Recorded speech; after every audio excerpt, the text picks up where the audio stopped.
Alors aujourd'hui, je vais faire une vidéo très simple. Je vais simplement te montrer comment moi je vois le Forex, comment je construis mes positions et mes trades.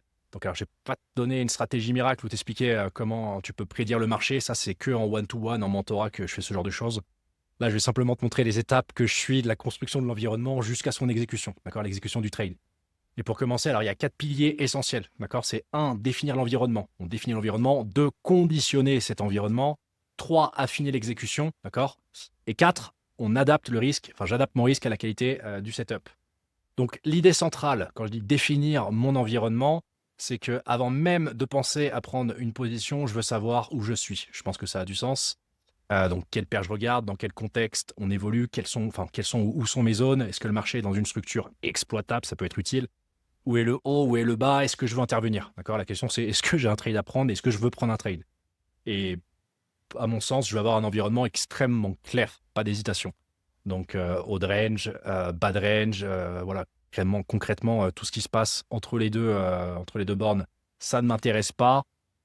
Bon, après, j'ai mon indicateur HMS pour m'aider là-dessus, mais peu importe, même à la main, on peut le faire, donc c'est pas le thème. Pour faire simple, je veux que le marché vienne dans ma zone. D'accord? Je veux que le prix vienne dans ma zone. Je définis mes setups, mes trades et je laisse le marché venir à moi. D'accord? Simple, efficace. Les gars, punchline à retenir. Je veux pas chercher une entrée sur tout le marché. Je veux définir l'endroit où j'accepte de prendre un trade. D'accord? Si je veux prendre un trade ici, bah, j'attends que le prix vienne à moi. C'est pas moi qui vienne qui va au prix. D'accord? Donc ça nous amène sur notre deuxième point très important, conditionner l'environnement. D'accord? Quand je dis conditionner l'environnement, c'est quoi nos conditions d'exécution? Maintenant qu'on sait où on opère, on sait ce qu'on regarde, et ben, qu'est-ce qui va définir que je prends un trade ou non? Comment je veux travailler, d'accord, avant d'ouvrir ma position. Donc très simple, l'avantage de trader les ranges, à mon sens, qui dit trader les ranges, c'est qu'on peut définir la range, il y a un haut de range, un bas de range. Donc par exemple, si je cherche une vente, bah, je vais être tout en haut pour avoir le meilleur prix. Si je cherche un achat, je vais être tout en bas pour avoir le meilleur prix. On a l'exemple de notre dernier trade là sur AUD NZD. Tout simple, on a eu, à mon sens, la meilleure exécution. D'ailleurs, il y en a eu deux, hein, j'ai pris un rajout ici, enfin peu importe. Donc si c'est un achat, je vais être en bas, donc tout en bas et au meilleur prix. D'accord? Dernière ligne, pas au milieu, j'anticipe rien, je laisse le prix venir à moi. Si c'est une vente, évidemment, on veut être en haut. D'accord? Donc simple, efficace. Donc le premier filtre, c'est simplement est-ce que je suis au bon endroit? Ça peut paraître simple, mais croyez-moi, ça peut changer beaucoup de choses. Beaucoup d'entrées prématurées de trades qui ne devraient pas exister.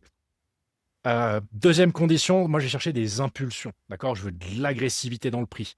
Une accélération, une mèche, un rejet. Bref, je veux pas juste que le prix vienne doucement comme ça sur ma zone, qu'il ait le temps de prendre le thé. Non, ça c'est pas ce que je veux voir. Je veux voir de l'agressivité, peu importe ce qui se passe avant. Je veux voir hop, le prix qui vient interagir avec ma zone avec une accélération, une impulsion, enfin peu importe, un mouvement qui vient tester ma zone avec du caractère. D'accord? Donc je regarde pas seulement comment dire, je regarde pas seulement où le prix arrive, je regarde comment il y arrive. C'est important. Troisième condition, j'aime bien regarder le RSI, d'accord, les extensions. Donc pourquoi? Parce que je veux que le marché soit étendu. Donc évidemment pour un achat, si on veut acheter, je veux voir une zone en oversold, donc en extension oversold avec le petit accent, qui va pouvoir m'indiquer une fatigue du mouvement. Évidemment, si je veux une vente, bah, je veux la même chose, mais en overbuy, d'accord, et en prolongé, d'accord. Ça m'indique juste que le mouvement, bah, voilà, il est en extension et j'ai toutes les chances de mon côté. C'est juste des probas. Logique. Donc après, encore une fois, les gars, le RSI seul ne m'intéresse pas tellement, d'accord. Ça vient simplement renforcer mon contexte dans mon environnement, ça donne plus de contexte. Et ensuite, le point D, le quatrième point, c'est la fondamentale, d'accord. Très important. Pour faire simple, sur le Forex, on peut tout lire, d'accord? L'information est disponible. Donc, quand je parle de fondamental, je viens de parler, par exemple, des taux directeurs, de savoir ce qui se trame. Est-ce qu'une banque centrale, par exemple, si on parle de la BCE ou de la Fed, est-ce qu'ils sont hawkish, est-ce qu'ils sont dovish? Est-ce que, par exemple, s'il y a 10 pampans assis autour de la table de la BCE, sur les 10, combien veulent garder les taux hold, combien veulent les monter, combien veulent les descendre? Voilà, un peu anticiper les mouvements. Pourquoi? Parce qu'on ne veut pas se mettre à contresens. D'accord? Idéalement, si on veut prendre un achat pour le meilleur setup possible, imaginons la AUD-NZD, c'est un exemple parfait. AUD était très fort, d'accord, hausse des taux, on est passé à 4,35, ultra hawkish, donc bah, la paire se fait acheter. Hawkish, la paire se renforce, dovish, elle s'affaiblit. Les taux d'intérêt sont moins intéressants, donc on n'achète pas. Mais par exemple, ici, hop, imaginons qu'on arrive ici, et là-bas, au moment d'arriver, on sait que la Banque centrale RBA a prévu d'augmenter les taux. Bon, ben voilà, on sait qu'on a une paire forte. NZD, bon, même s'ils ont augmenté les taux pour contrer un peu les shorts, 2,50, c'est pas suffisant. Donc, par exemple, ce trade, ce setup ici, il était parfait. On a une paire forte contre une paire faible. On est dans le bon sens. Je valide. D'accord? Maintenant, je me mets jamais à contresens. Pourquoi est-ce que le fondamental est important? Au-delà d'avoir les meilleurs setups et de savoir ce qu'on fait, ça va surtout venir invalider un maximum de trades. Imaginons que le prix remonte. Hop, est-ce que pour autant, imaginons que le technique est parfait, la technique est parfaite, est-ce que j'ai envie de short l'AUD alors que l'AUD, c'est aujourd'hui sur les devises majeures le taux le plus intéressant. D'accord? C'est le taux le plus élevé sur les devises majeures. Non, absolument pas. Donc ça invalide mon trade. Je prends pas de short. Je vais pas à contresens. Ok? Ça, c'est super intéressant. Super important, je peux avoir la technique parfaite, l'analyse technique parfaite, d'accord? Le meilleur prix, le RSI qui a explosé le score, qui a explosé les 100, voilà, pour prendre un short. Mais je vais pas à contresens. Jamais. Pas de trade, jamais à contresens, d'accord? Donc même si tous les points techniques sont parfaits, mais la fondamentale est contre moi, pas de trade. Très important de comprendre ça. La fonda va venir invalider énormément de setup et vous sauver de beaucoup de SL. Yes, donc ensuite, une fois que tout ça est défini, mon travail, en fait, il est assez simple, d'accord? Je prépare toutes mes entrées avant. Mes trades sont déjà prêts au moment d'exécuter. Donc, ce qu'il faut comprendre, c'est que les zones, elles sont déjà définies, le scénario, il est déjà défini. En fait, je sais ce que j'attends. Donc, clairement, j'ai plus qu'à attendre. Aussi, alors, je sais ce qui va invalider mon trade. Bon, je vais mettre mes alertes, etc. Mais j'ai pas besoin de rester à chercher des trades. D'accord? Je cours jamais après le prix, je laisse le prix venir à moi. Ça, c'est super important. Et une fois que les conditions sont réunies, j'ai pas besoin de réfléchir pendant 10 minutes. J'ai préparé mon scénario en amont. Je l'exécute. D'accord? Un bon trader n'improvise presque jamais. Il exécute ce qui a déjà été décidé, ce qu'il a déjà préparé. Donc évidemment, on fait un dernier check, mais tout est prêt. D'accord? Donc ensuite, ça va nous amener sur la dernière partie qui est peut-être aussi l'une des plus importantes, c'est le risque, même extrêmement importante. Parce que même avec toutes les conditions, prêtes, validées, tout ce qu'on veut, tous mes trades ne se valent pas. Je m'explique. On va dire que je vais prendre un exemple. On va dire que j'ai un risque maximum de référence et que le risque, c'est 1000 $. D'accord? 1000 €. Donc, qui dit max dit le meilleur setup possible, ce que j'appelle un setup premium, d'accord? Donc, pour avoir un setup premium, tu as quoi? Tu as le meilleur emplacement. Bon, imaginons qu'on veut acheter, d'accord? Attendez, je vais nettoyer un peu l'écran parce que sinon on s'entend plus penser. Donc, qui dit setup premium dit que par exemple dans le cas AUD-NZD, donc j'ai le meilleur emplacement, d'accord? J'ai le meilleur prix de la range et à l'extrémité en bas, j'ai l'impulsion du prix qui vient taper ma zone, j'ai mon extension RSI et surtout j'ai la fonda avec moi. La fonda est alignée, d'accord? Là, je suis sur une paire forte, donc j'achète une paire forte contre une devise faible. Ça, c'est important. Tout est aligné. Donc là, j'ai mon setup premium, celui où toutes les probabilités que je cherche sont réunies. Donc là, je vais sizer au max. Ensuite, par exemple, on va avoir le setup B, par exemple, tout est bon, bonne loca, bonne technique, impulsion, RSI, mais la fonda est un peu moins forte.